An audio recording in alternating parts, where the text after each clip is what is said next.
Hi అండి, అందరూ ఎలా ఉన్నారు? బాగున్నారా? మేమైతే చాలా బాగున్నాము. ఈరోజు మా ఇంటి దగ్గర అయితే వర్షం అయితే పడిందండి. ఇంట్లో మటన్ అయితే ఉంది. నేనైతే బిర్యానీ అయితే చేద్దాం అనుకుంటున్నాను. కుక్కర్లోనే అయితే చేస్తానండి. చాలా ఈజీగా చేద్దాం అనుకుంటున్నాను.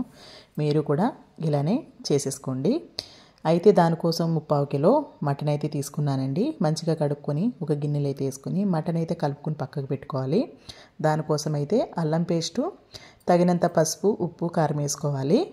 వేసుకున్న తర్వాత మటన్ మసాలా, ధనియాల పొడి, గరం మసాలా, మనం ముందుగా ఒక పచ్చిమిర్చి, కరివేపాకు, కొత్తిమీర, పుదీనా పేస్ట్ అయితే చేసుకుని పక్కకు పెట్టుకున్నాను.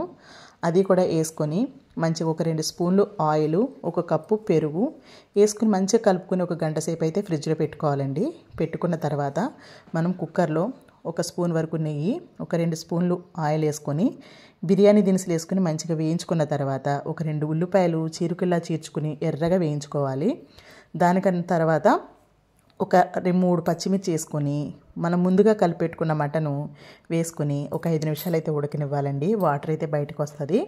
ఇప్పుడు మనం ఒక గ్లాస్ వరకు వాటర్ పోసుకొని మనం మటన్ బట్టి విజిల్స్ అయితే రప్పించుకోవాలండి. దీనికైతే నేను 9 నుంచి 10 వరకు విజిల్స్ అయితే రప్పించాను. ఈ 3/4 కిలో మటన్కి నేనైతే 1/2 కేజీ బాస్మతి రైస్ అయితే తీసుకున్నానండి. ఇదైతే మంచిగా కడుక్కొని పక్కకైతే నానబెట్టుకున్నాను.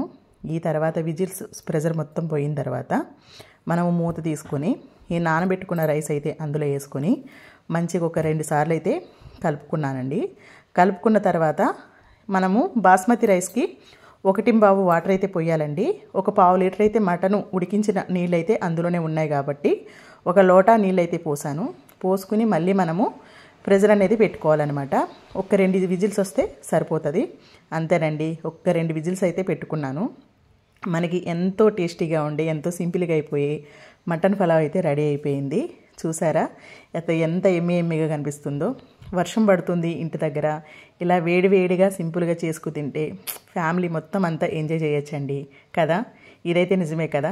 బ్యాచిలర్స్ చాలామంది కొత్తగా వంట నేర్చుకునే వాళ్ళకి ఇదైతే చాలా సింపుల్గా అయితే నేను చెప్పాను. మీరు కూడా సేమ్ ఇలానే ట్రై చేయండి. తర్వాత మనం 1 స్పూన్ వరకు నెయ్యి వేసుకుని ఒక 5 నిమిషాలు అయితే మటన్ అలా వదిలేసుకొని మటన్ పలావు మనమైతే ఒక ప్లేట్లోకి సర్వ్ చేసేసుకోవాలి. సర్వ్ చేసుకున్న తర్వాత నేనైతే మటన్ గ్రేవీ కర్రీ కూడా చేశానండి.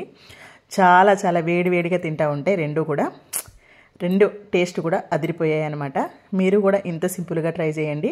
ఈ రెసిపీ కనుక నచ్చినట్లయితే లైక్ చేసి, కొత్తగా ఎవరైనా చూస్తే నాకైతే సపోర్ట్ చేసి నా ఛానల్ అయితే సబ్స్క్రైబ్ చేసుకోండి. ఓకేనా? మరి నెక్స్ట్ వీడియోలో మళ్ళీ కలుసుకుందాం.